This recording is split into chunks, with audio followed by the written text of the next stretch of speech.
94.9. Hello, Rita. Yeah. Hi. How are you? Good. I'm excited. How are you? I'm excited. You excited? I'm excited. What are we talking about here? I don't know. I'm feeling good. How's life? Very, very good. Very busy. Very amazing. I'm blessed. You seem very busy because I look on Instagram and I'll see one guy in Charlotte take a picture with you on Tuesday. The next day you're in New York City. The next day you're in Miami. What is going on? Do you have a clone? Yeah. You put on a wig and red lipstick and we have a clone. That's awesome. No, yeah, I'm all over the place at the moment. Like tomorrow I go to New York, come back to here because I'm in the middle of a tour, so. When's the last time you had a day to yourself? I think last Sunday. Really? What did you get to do? I didn't do anything. I don't even think I showered. Like that's how much I didn't do anything. Like. And sometimes that's okay. No, but I did obviously. At the end, I just stayed in bed for ages, like for hours. Yeah. What do you like to do when you're like the first thing you do when you wake up? What's the first thing you do? I probably put on check some Twitter? music. Yeah, like check my phone, check my Twitter, put on some music, and brush my teeth, and then probably get back in bed if it's a day off. Yeah. If not, make some food. Probably hit the gym. Now we're talking about making food. What do you cook for yourself, or do you have somebody that gets that done for you now? Because you're so busy. I've never learned how to cook. I can't cook. I can make like breakfast food. Like I'm good at scrambled eggs and like toast and things like that, but I'm not really good at like anything else. Life has been pretty crazy for you since you signed with Rock Nation. Yeah, it has. Yeah. For a lot of these artists nowadays, you measure success off of album sales and maybe radio play, but for you have really taken control over social media, YouTube, Vivo, Twitter, things of that nature.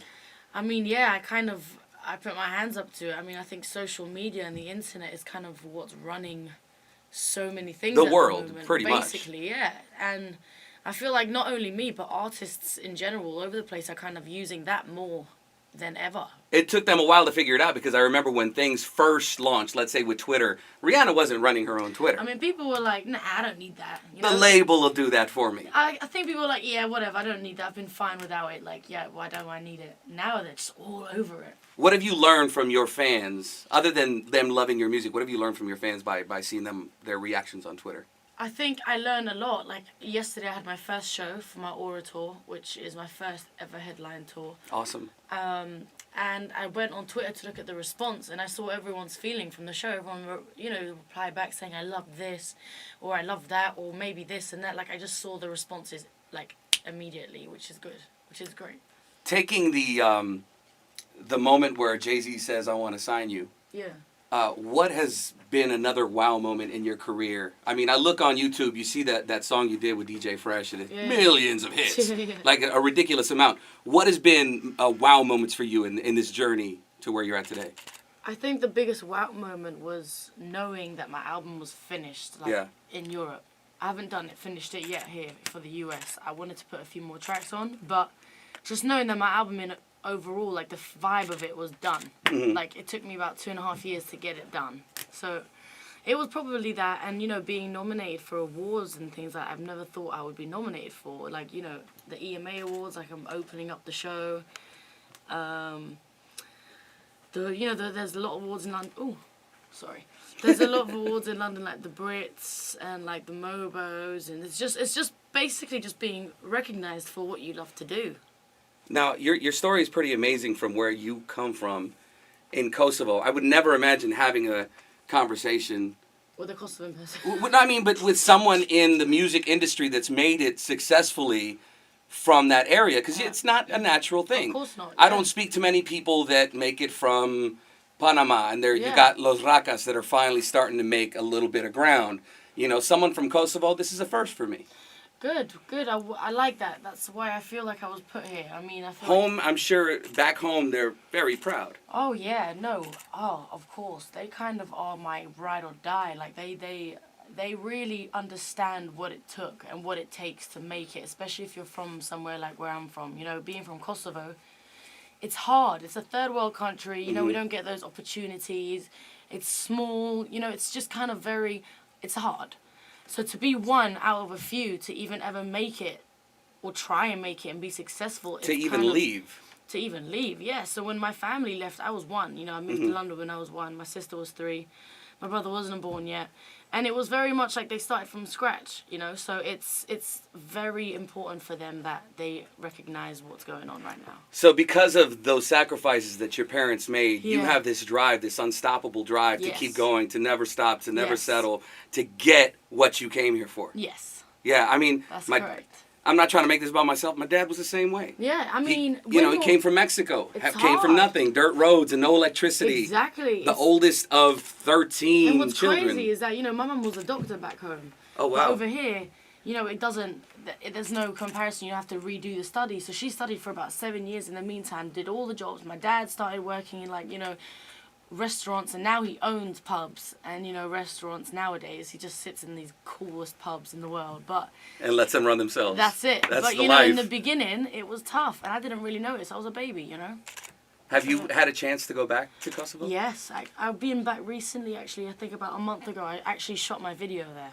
And what is the feeling that comes over you when you step on land there? Because I know that when I go back to see where my dad came from the humble beginnings, from the ranch, from having nothing. There was really nothing out there. Yeah. It makes me feel like, man, I've come this far in doing what I do, but I got a lot of work to do. Yeah, I mean, it kind of makes you feel like you never stop working. Yeah. Do you know what I mean? It's like there's never a full stop to you working. Like, you've got to always just keep it going, And when I went back, I just saw what people were doing there and what I was doing and noticing the difference and being grateful and appreciating it and everything from, like, the culture to the food to being open to more music. Like, I don't think I would have loved music as much as I do now if I was still in Kosovo. I would definitely read a book from your family's lineage to, like, the It's success. interesting. Yeah, because I tell my dad's story all the time. Yeah. To find out where the sacrifices your parents made from being a doctor, to me that's so interesting that she put in that work to come to England Yeah. to have nothing. To not know what's going to happen. You can't just right. go apply to be a doctor. Yeah, exactly. So she had to study all of...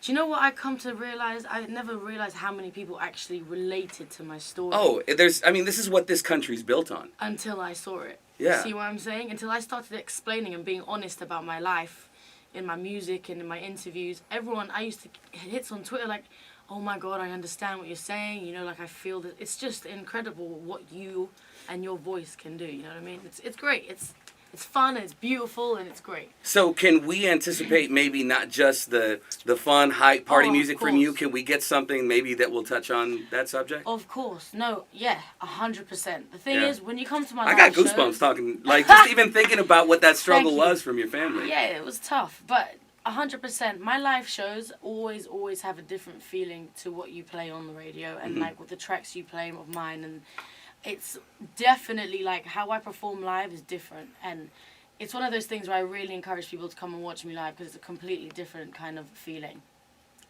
When you get approached one-on-one, when you get to meet your fans, how is that feeling for you to say, oh my gosh, like these people really freak out over me? It's awesome. I still to this day don't know how to act. Like when I meet my fans or when I have meet and greets and people come and they meet me and they have beanies on and red lipstick and like blonde hair, and I'm just like, I can't believe this. Like, I have no words for them apart from thank you. And the real thing is, and don't take this the wrong way, you really haven't hit that stride yet. It's true. No, You haven't even gotten there yet. To I feel think like that these it's people just- are following It's you. layering. Like, Yeah. it's my base. I'm That's like a beautiful thing, building though. a base. Yeah. You know what I mean? So where do you go from here with the album in progress here in the States? You Yes. had, let's say, with the song R.I.P. Yes. Originally with Tiny Tempa. Yes. How do It you was feel? actually originally with Drake. Was it originally with Drake? Yeah. And then you made it for. And then I put Tiny on it. Okay. That decision was because Drake already wrote the song. Uh-huh. I was like, I don't want to put Drake all over it. Yeah.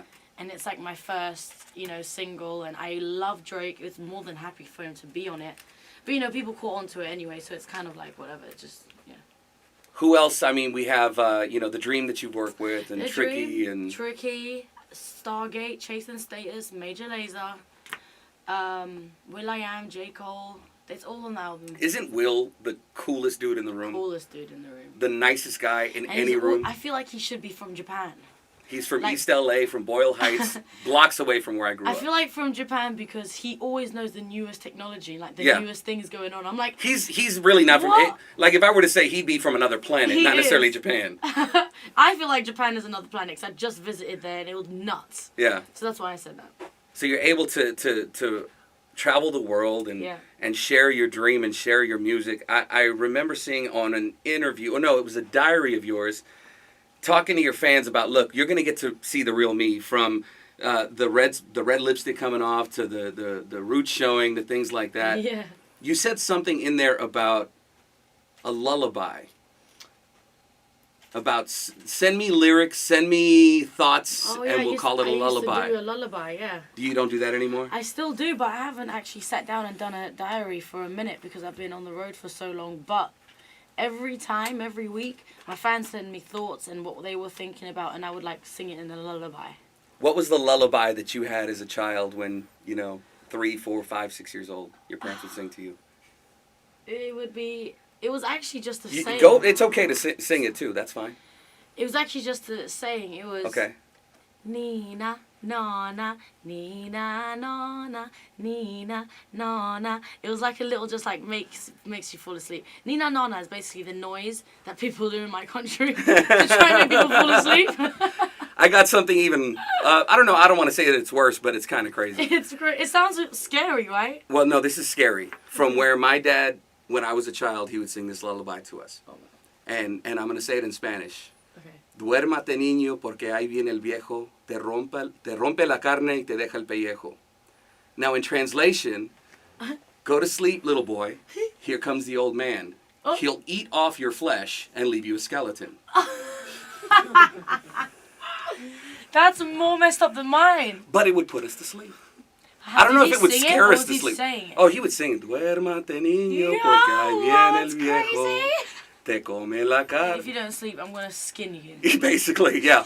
I mean, us Mexicans, we had some interesting Oh, I know. characters. I know about you guys. You guys are great. We had La Llorona as well. Ooh. You better go to sleep because those howling winds. It's not howling winds. It's a lady that's looking for her children, and if you don't go to sleep, she's going to take you. Oh.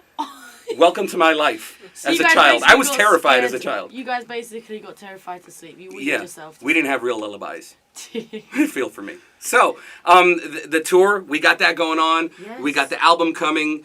The album comes out next year, first quarter.